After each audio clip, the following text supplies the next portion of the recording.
So our next speaker is Evan Luthra. Now, I know Evan from Davos World Economic Forum.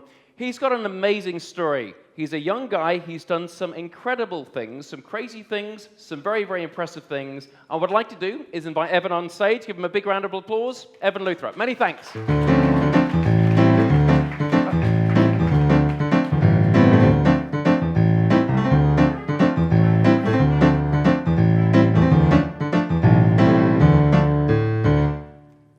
Thank you, Mark. Great speech. Hi, guys. How are you? Hope you have a good day today. I'm Evan Luthra, a serial entrepreneur, angel investor, world traveler, a lot more things you can find about me online I want to talk about here. I started my journey curating technology news when I was 12 years old. Reached 250,000 readers, inspired by the success, wanted to delve deeper into technology, so started building mobile apps when there was nobody else building mobile apps.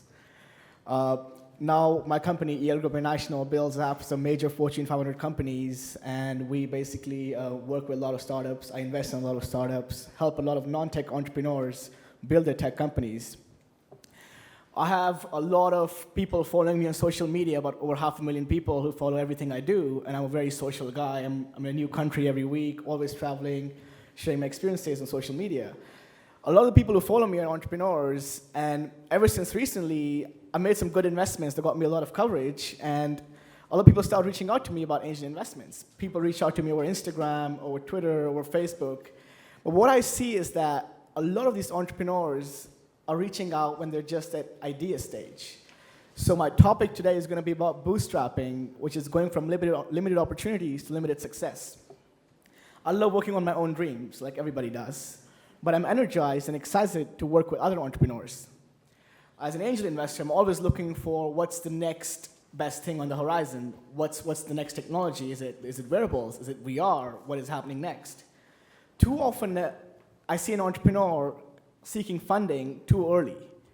They expect the work begins after there is funding, but that is not how it is. To an entrepreneur with that mindset, I asked some challenges and posed some questions today. If you're expecting that an investor will put money into your company and you will tell him whatever you need to tell him to get that money, I think you rethink your priorities. It's not the time to give up unreasonable amount of equity or control of your company. It's the time to do whatever you have to do to get your idea into something tangible, and then it's the time to go raise investment. Warren Buffett said, "You are your biggest asset by far." And I totally believe with that. More than your idea, it's you who's actually behind the idea that is going to define how your idea turns out to be. So what is that you need to do to get started? I'm going to share some anecdotes of interesting people, ingenious, humorous, and really daring entrepreneurs right now. Would you sell handmade bells out of a Volkswagen van to really launch your company? Nick Goodman started GoPro by making $10,000 by selling belts out of his van so that he could get the money to launch the company. Today, GoPro is a multi-billion-dollar company. Would you scrape together maybe $1,000 to enter a poker tournament hoping to win the prize so that you could go and build your company? Bloom Nation came to life after the founder, David Danishkar, ended up raising $2 million, but he started when he won a poker tournament that he went with his team, and that was how he started. Yesterday, I was at the chairman's dinner with some of the speakers here, and I had the opportunity to sit next to a gentleman who was a platinum ticket holder, and he had the same story. His company is 6 months old, and he's basically got the money to start the company by playing poker online. Now, that is ingenuity. That is daring. He didn't let anything stop him. He didn't go to an investor to go and say, "Give me some money so I can build my company. I don't have any technical skill sets." But he was smart enough to find a way to get the money to hire somebody to build his company for him. Are you willing to drive now so you can fly first class later? Bootstrapping means being clever, being creative, being frugal, and being fearless. Damon John worked at Red Lobster and made t-shirts in his mother's basement to start FUBU. Are you willing to live in the basement so that you can one day own the penthouse or even the whole building? It is important to remember before GoPro, Nick Goodman had two businesses that failed. Empower All and Fundbug didn't turn out to be the way he had hoped. But he didn't let that crush him. He took that as a learning experience. My father didn't let failure stop him either. Watching my father and do business and one of his businesses fail was a learning experience for me. That's how I got my MBA in business. Then I went to college, so I learned everything from other people's experiences. Listen carefully, I didn't say watching my father fail, I said watching my father's business fail. Because he was not a failure, one of his business was a failure.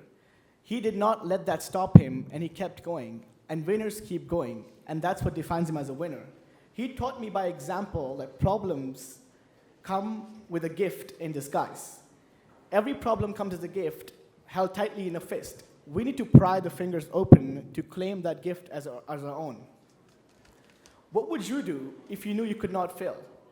Now that's a saying that's quoted by a lot of people, but I don't like it. If you're happy with mediocre amount of success, and you know where you are, and you don't aim for a bigger goal, then I say that's a good way to live by. But I would dare you, challenge you to live by a new saying. Do not fear failure, learn from it. Failure is not an option, is naive. Failure is not optional, is much more closer to the truth. According to the bestseller author and productivity consultant David Whitley, you can only avoid failure by doing nothing, being nothing, and saying nothing. How many of you know what is Fedex? Oh, I was expecting a lot more people. But anyways, how many of you know how Fedex started or how it came out to be? Interesting. I'll share the story. It's a very interesting story. Fedex founder Frederick Smith went from a journey of procrastination to inspiration to desperation to start Fedex. The idea of Fedex came from a writing class at Yale University that the founder kept off to the last minute. He didn't submit his assignment to the last minute, ended up with a C. But that's how the seed of a multi-billion-dollar company was born. He began Fedex with 8 planes, but as fuel prices rose, he could not expand, and he went deeper into the hole. With millions of dollars invested with no money coming out, he was almost bankrupt. With $5,000 left, there was no money to get any more planes in the air. But it was enough to get Frederick into the air on his way to Las Vegas. 1 week later, he returns with $27,000 in blackjack winnings and was able to get the planes aloft once more. And eventually, the investors came to him and said, "Take our money because we saw what you did." Now, if he had failed, people would really talk about him like an idiot. Like you put all your money on gambling. But he was able to do. He knew the pitch he did didn't succeed, but he was not going to let his company fail, and he did what he had to do. There's scores of other interesting and humorous stories of daring and ingenious entrepreneurs that bootstrap their way to success. I have a lot of companies that I run, and I'm introduced as a serial entrepreneur in many places. This one time I was in a group where people were not that much into business, and they asked me, what kind of breakfast food do I sell to make so much money? Now, that drew a lot of laughs, but if this question was asked to the founders of Airbnb, it would draw a completely different response. The founders of Airbnb could not raise money when they were pitching, so they found a different way to start their company. They bought cereal in bulk, repackaged the content as politically themed boxes. Now, there were a twofold benefit to this. One of the boxes sold like crazy, and they got the much-needed money to launch their company. The other boxes kept them from starving while they were working on the company. 8 years later, Airbnb is a $25 billion company. Now, if you see the incidents I'm mentioning, you will notice something similar in all the companies. Now, bootstrapping has the potential to take your company from a place where you're desperate to get some investments to a place where investors are desperate to work with you. It is a matter of taking action, of daring, even after a failure or two. You and I are not the kind of person willing to reach the final failure, which comes from lack of action. We speak up, we reach out, we dare to do what to do to get our dreams come true. As I look around the room, I feel the same way I had when I was invited to be a speaker. I had a look at the website, and this place is full of experience, experts, and a lot of interesting people. So much brilliance is here. As a young man working towards becoming better, I feel in awe, like I'm honored to be here as a speaker, and I'm humbled by this opportunity to learn from everybody here. When my father's call center shut down, I had a blessing in disguise. I ended up with the best toys in the world to play with, dozens of computers that I could open up, that I could work on and learn from. It fascinated me.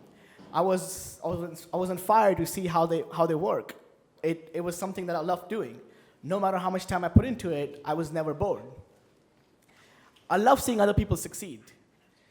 increasing my own success at the same time by helping others by investing in the companies is a great way to live. But don't come to me with the seed of an investment, seed of an idea, and ask for an investment in the possibility that will flourish and grow. Plant that seed, water it, grow it, nourish it. Bootstrapping is the way to do it. I never raised investment money for any of my companies, but today I'm an angel investor. It's a great feeling and opportunity to help others, and myself in the same way. One of the values my parents taught me is basically to always give back before you give yourself. In our family, we give away 20% of what we make to help others. It is the right thing to do to improve the world. Imagine using your success to create a positive impact on the world and helping people around you. Now, who doesn't want to do that? It gives you a great feeling for yourself. But you have to earn that success. You cannot be sitting and hoping that money is going to come to you. You have to make it, and you have to really put effort into it. How can you expect anyone else to value your idea or your dream if more than you do yourself? Be unshakable in your belief. It's a magnetic feeling. People get attracted. If some call it arrogance, so be it. I mean, it matters what you're doing, and you're on your way to success, to a financial situation that is more than just secure. I would leave one last message for the entrepreneurs here. Be hungry, be resourceful. Find whatever tools you need to find to reach whichever goal you have to reach. And that's what really matters at the end of the day. You need to build and grow. Shine the light on what you accomplish. And trust me, not just me, but anybody else looking at those accomplishments will find that light and follow you and see what you have done with your dream. That's what really matters. I'm going to be hosting the Founders Game during this conference in the startup contest, where there's going to be a lot of startups coming and pitching me for 5 minutes each. And during the closing ceremony, we'll be giving one lucky startup 200,000 euros as an investment in the company. What we're basically looking for is daring entrepreneurs, ingenious people who've been able to do things, overcome hurdles. So I invite you to come pitch to me, come pitch to the other jury members, and show us what you have done. Thank you. Have a good day.